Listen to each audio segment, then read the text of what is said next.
जय हिंद, वंदे मातरम। मैं सुबूही खान। हाल ही में हमारी माननीय सर्वोच्च न्यायालय का एक निर्णय आया है जो कम्युनिटी डॉग्स और स्ट्रे डॉग्स से संबंधित है।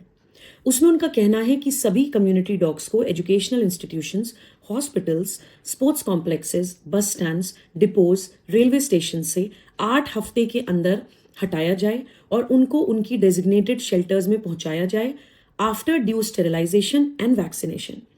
मेरे इस मुद्दे पर कुछ विचार हैं जो मैं आपके साथ साझा करना चाहती हूँ। और वो विचार शेयर करने से पहले मैं आपको ये भी बताना चाहती हूँ कि 2 महीने पहले मुझे कम्युनिटी डॉग ने, एक स्ट्रे डॉग ने काटा था, जिसके कारण मुझे इंजेक्शंस भी लगवाने पड़े, मेरे प्रोफेशनल और पर्सनल काम भी डिले हुए और बहुत सारी छोटी बड़ी समस्याओं का मुझे सामना करना पड़ा। लेकिन इस दुखद एक्सपीरियंस के बावजूद मैं पूरी जिम्मेदारी के साथ ही कहना चाहती हूँ कि सुप्रीम कोर्ट का ये जजमेंट जो कम्युनिटी डॉग से संबंधित है वो सही नहीं है। उसका सबसे पहला कारण मैं आपको ये बताना चाहती हूँ कि स्ट्रे डॉग्स और कम्युनिटी डॉग से रिलेटेड हमारे पास कानून ऑलरेडी हैं।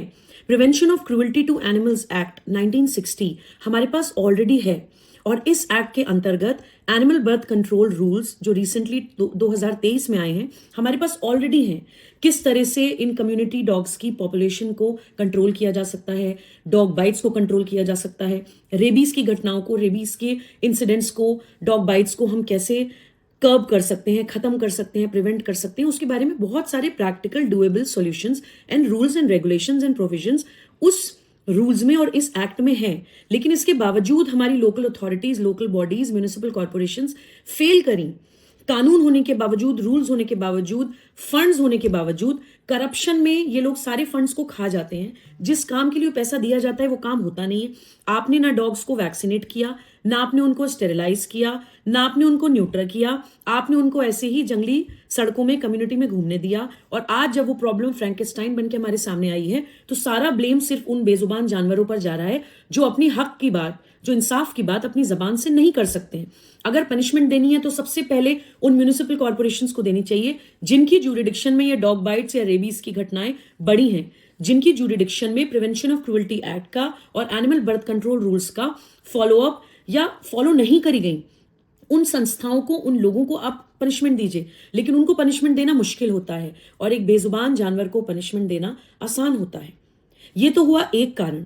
दूसरा कारण मैं आपके सामने ये रखना चाहती हूं कि अगर मान लीजिए सुप्रीम कोर्ट को ऐसा लगता है कि 8 हफ्तों के अंदर पॉसिबल है लाखों की तादाद के स्ट्रे डॉग्स को शेल्टर होम्स में पहुंचाना, तो आप कम से कम वो डेजिग्नेटेड शेल्टर होम्स जो आप शब्द इस्तेमाल कर रहे हैं, कम से कम वो डिफाइन तो करिए कि वो क्या है और कहां है।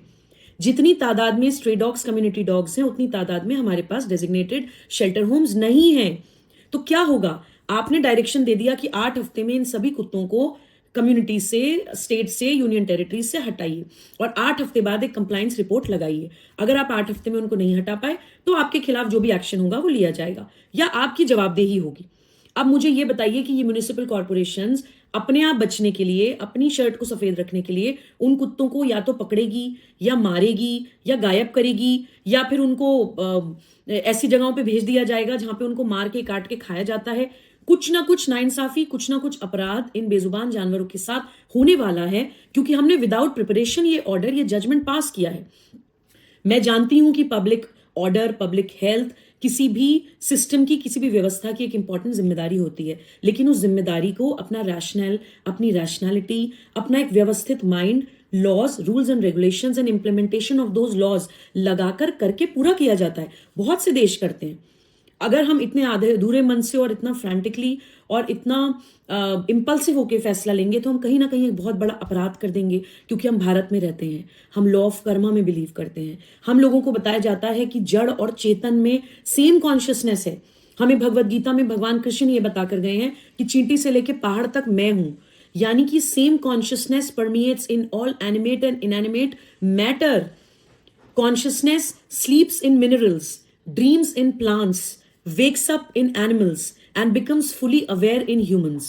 हम लोगों ने जो स्टेट, जो एवोल्यूशन ऑफ कॉन्शियसनेस होती है ना, आप उसमें देखिए कि हमने पहाड़ों को, मिनरल्स को खत्म कर दिया, उसके बाद हमने प्लांट्स को, जंगलों को काट दिया, अब हम एनिमल्स पर आ गए हैं। तो लास्ट नंबर किसका है?